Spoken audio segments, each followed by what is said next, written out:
Yes.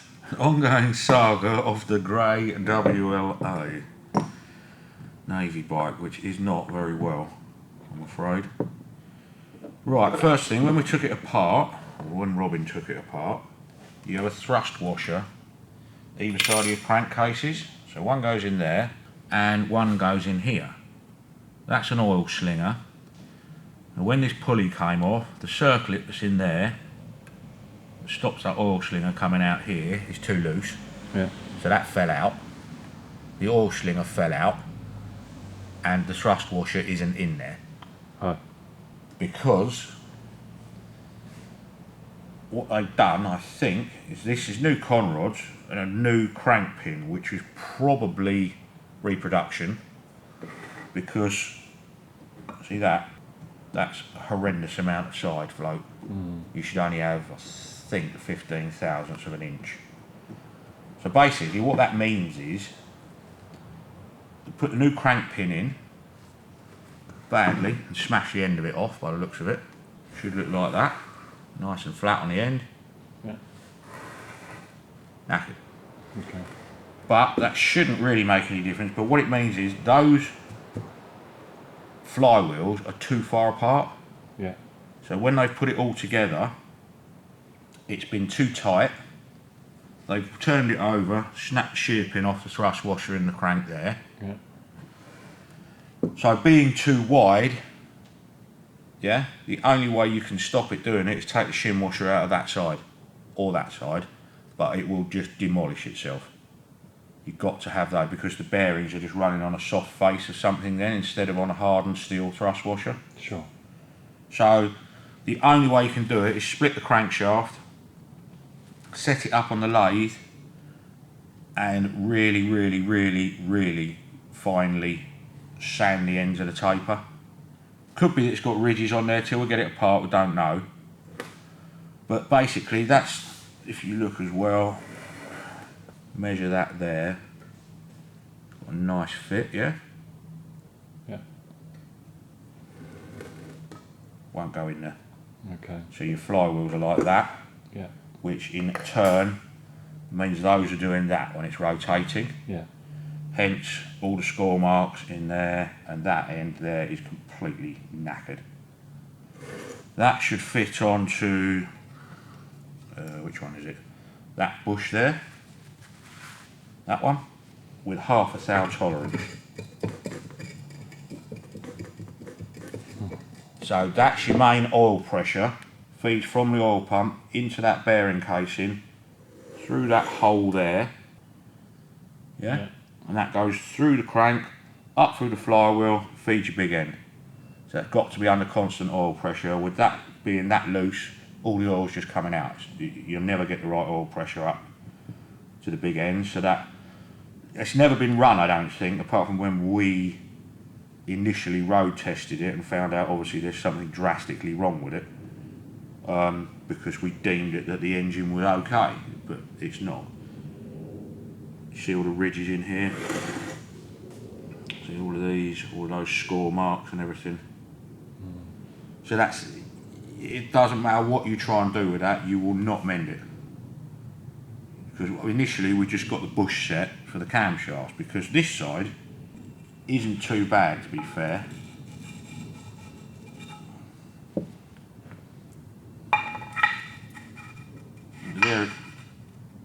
They're acceptable, you know. There's not a lot of play in those at all, but when you go to the other side, which is why it smashed itself to pieces basically. Okay, so you've got those 1, 2, 3, 4 marry up with the 4 in there for the other side of the camshaft. Yeah. God, big difference. Should literally be half a thou in there. Oh my lord. Yeah. So what it's been doing, basically, because everything was so worn out, it's just smashed those cam bearings to pieces. Yeah. They've had it. In turn, smashed holes in the top of the adjuster screws, so you'll never set your tappets right. because your valve head sits down, or your valve stem sits down on that. Yeah. You slide your feeler gauge in, obviously you're getting a feeler gauge reading, Yeah. but there's that much gap underneath it that you can't see. Yeah. So that's done them. All the wheels are knackered, it's done them. I mean, the main issue was it puked oil out everywhere, which is probably the fact that nothing's sealing itself because everything's so worn out. Yeah. Because you're getting crankcase pressure blowing back out of it, because I mean, you never, it should be like half a thou tolerance, but that, as the pistons come down, it's causing compression, the same as when they go up. You have a crankcase breather in here, but all of that oil that's in the bottom is just blowing straight back out of those holes, basically, and just coming out everywhere. It was pissing out everywhere. So, yeah. But you're saying a lot of the other parts in the engine look new. Yeah, I mean, those con rods are new, all the valve springs were new, barrels need a hone, but they're not bad at all. I just don't understand why you would put it together like that. Well, clearly you don't know what you're doing, but yeah, it needs a bit of remedial work, to say the least. So, bare minimum, I've got a set of wheels to go in those. It needs a set of those, which are pennies. We've got the cam bushes already.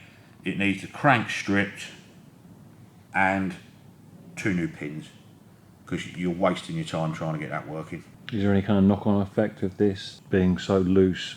Will it then affect something else as well? It's done it. It's smashed itself to bits, basically, because those, every time that goes up and down the cam lobe, that's on there. You only have 4 and 6 thou when you adjust these gaps up. Yeah. Doesn't matter where you adjust that, it's on the bottom of that cam lobe, sitting like that, right down there, instead of up there. So every time it goes round, it's just bang, it's doing that, as opposed to rolling round on the roller. So it's just bashed itself to bits, really. So the first thing to do is get your new crank pins, rebuild all of the crank with the right end float. Well, you have to rebuild this first, because that's completely wrong. That crank is too wide, which is why they've left the other shim washer out of this side, which you can't do. You can't do it. It's just going to annihilate itself. So you've got to address that problem first, which is you have to set that up on a centres on the lathe, and with the taper turning attachment I've got, you can find the right angle and set it, and just take literally half a thou off of it. These have got a taper that way. Oh, I've got one over there actually. Funnily enough, this is a set of con rods out of his other bike that were completely bollocksed. With a theme going on there, isn't there? Yeah. Right, so that's your crank pin, sits in there, yeah? Tapers in there. So what you have to do, set that up in the lathe between your centres, because they're machine centres. So you know you're true on those, yeah? Set up on your taper turning attachment, which is on the lathe, and just take a very, very, very slight, but you need a really hard tool, because these are proper hardened. Yeah. The other way to do it, you get a nice, strong, flat silver steel, bit of steel, which is dead true, and you just hold a bit of sandpaper on it and just run it on that as the lathe's turning, and it'll just bring it down that little tiny little bit. You don't need a lot, and it also depends on the cleanliness of the insides of the tapers. They have to be spotless, and whether there's any ridges around the outside that people have missed. But until you get it apart, you don't know. But obviously we need to order parts, but I don't want to do that till I've spoken to Aaron. But best will in the world, that isn't going to work. Then once you've got your crank in and you're happy with your end float on there, you set your end float on the crankshaft, 12 thou, so you know that's correct.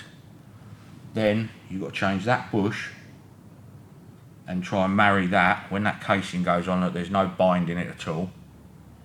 In the meantime, you've changed all of these, because we've got new ones of these.